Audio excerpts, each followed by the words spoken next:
بسم اللہ الرحمن الرحیم۔ اٹھو مسلمانوں، اپنے مقدر جگا لو، نماز ادا کر کے اپنے اللہ کو منا لو۔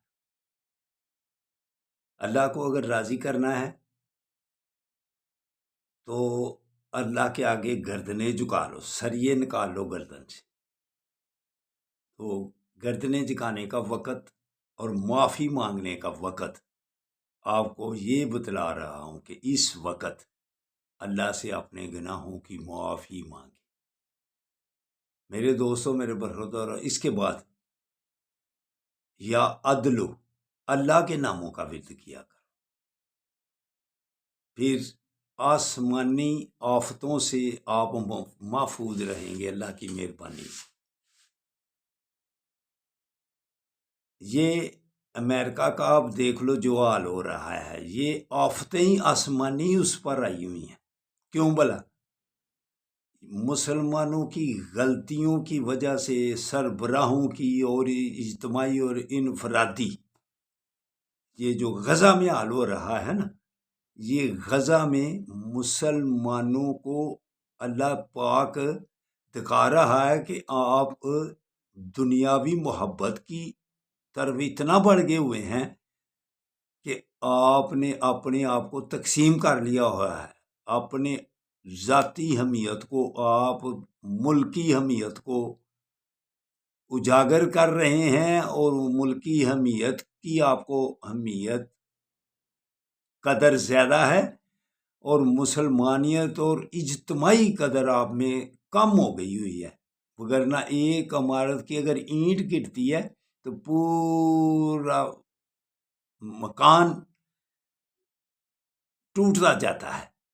تو ایسے ہی آپ آپس میں تقسیم ہو گئے ہوئے ہیں۔ اس لیے اسرائیل آپ کو غزہ میں ناکوں چنے چبا رہا ہے، بچے عورتیں شہید ہو رہے ہیں۔ یہ مسلمانوں کی غلطیوں کی وجہ سے کہ آپس میں تقسیم ہو گئی ہوئی ہے۔ اس لیے اللہ یہاں مدد آپ کی کم کر رہا ہے کہ آپ تقسیم ہو گئے ہوئے ہیں، آپ نے آنکھیں بند کر دی ہیں، لیکن اللہ نے دوسری طرف آسمانی آفتوں کا امریکہ میں دیکھ لو، لاس اینجلس اتنا خوبصورت، غزہ اتنا ماڈرن اور خوبصورت ہے کہ جو امریکہ کا وہ شہر ہے، اس شہر میں کیسی آسمانی آفتیں آئی ہیں کہ قابو ہو رہا ہے۔ اتنا نقصان جنگوں سے کیا ہے اسرائیل نے جتنا ادھر نقصان ہو رہا ہے۔ ادھر یہ مسلمانوں کی غلطیوں کی وجہ سے کہ آپس میں تقسیم ہو گئے ہوئے ہیں، تو ادھر اللہ کی طرف سے امریکہ پر بھی عذاب آ گیا ہوا ہے۔ آگ بجھاؤ اب کیسے، اس سے زیادہ نقصان ادھر ہو رہا ہے۔ تو مسلمانوں آنکھیں کھولو، مسلمانوں سربراہو آنکھیں کھولو، اور فلسطین قبلہ اول کی حفاظت کے لیے اکٹھے ہو جاؤ۔